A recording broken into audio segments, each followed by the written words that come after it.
ẹ kú dédé àkókò yìí gbogbo ẹ̀yin olólùfẹ́ ìkànnì yìí. Ìkànnì Jígí Alára, ìkànnì 24 tó fi ìkàlẹ̀ sí ìlú Ìbàdàn, ìpínlẹ̀ Ọ̀yọ́. Ilé tí a ti ń sọ ìtàn pẹ̀lú ẹ̀mí, tí a ń rọ ìròyìn bí àkọlé ìtàn, níbi tí ìgbóhùnsáfẹ́fẹ́ dàbí àṣà ilé, tí a ń sọ ààbò jíjẹ di àtúnbéèrè ayé pẹ̀lú ìmísí Odùduwà nínú gbogbo ọ̀rọ̀ tí ó bá jáde láti ẹnu wa. Ẹ̀yin olùgbọ́ wa, a dúpẹ́ bí ẹ ṣe ń bá wa lọ. Ojú tẹ́ fi ń wò wá kò ní fọ́, bẹ́ẹ̀ sì ni etí tẹ́ fi ń gbọ́ wa kò ní di. Abdulkareem Nimot ni oníròyìn yín. Eléyìí mà lágbára o. Àwọn ajínigbé ti jí àwọn olùjọsìn ìjọ kan ní ìpínlẹ̀ Kwara béèrè owó ìtúsílẹ̀ bílíọ̀nù kan náírà. Àwọn ajínigbé tí wọ́n jí àwọn olùjọsìn 8 ní ìjọ Evangelical Church of West African ECWA Òmùgọ̀ ní Òrò Àgọ́ ní agbègbè ìjọba ìbílẹ̀ Ìfẹ́lódùn ní ìpínlẹ̀ Kwara ti béèrè owó ìtúsílẹ̀ tí iye rẹ̀ jẹ́ bílíọ̀nù kan náírà lọ́wọ́ àwọn ará ìlú Òrò Àgọ́.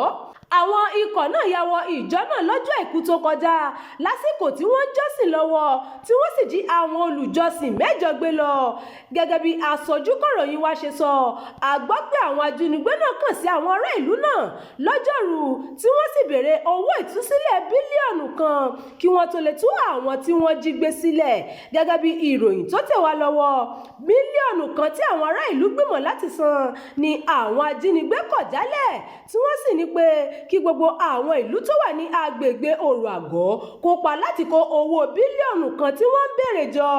Olùṣọ́ àgùntàn ìjọ ECWA Òmùgọ̀ Pásítọ̀ Ọmọlé Timothy, ẹni tí ìyàwó rẹ̀ wà lára àwọn tí wọ́n jí, sọ pé àwọn ajínigbé ti kàn sí ìjọ náà tí wọ́n sì ń béèrè owó ìtúsílẹ̀ bílíọ̀nù kan. Ó fi kún pé àwọn ajínigbé náà kìlọ̀ pé kí wọ́n má gbèrò láti dín owó náà kù o tàbí fi àkókò ṣòfò rárá. Ọmọlé tún sọ pé wọ́n jẹ́ kí òun bá ìyàwó òun sọ̀rọ̀ fún ìṣẹ́jú díẹ̀ títí di àkókò tí à ń kó ìròyìn yìí jọ. Àwọn agbófinró àti ìjọba ìpínlẹ̀ Kwara wọn ò tí ì fèsì kankan. Ẹ ṣeun tẹ́ ń tẹ́tí sí ìkànnì yìí, ẹ máa bá wa fi èròǹgbà yín sí abala àríwísí.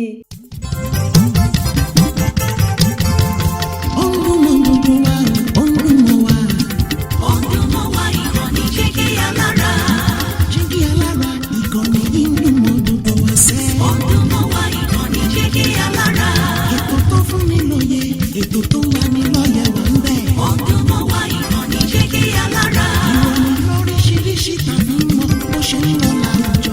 Ọdún mọ́ wá ìkànnì Jígí Alára. Ìkànnì Jígí Alára. Jígí Alára. Jígí Alára.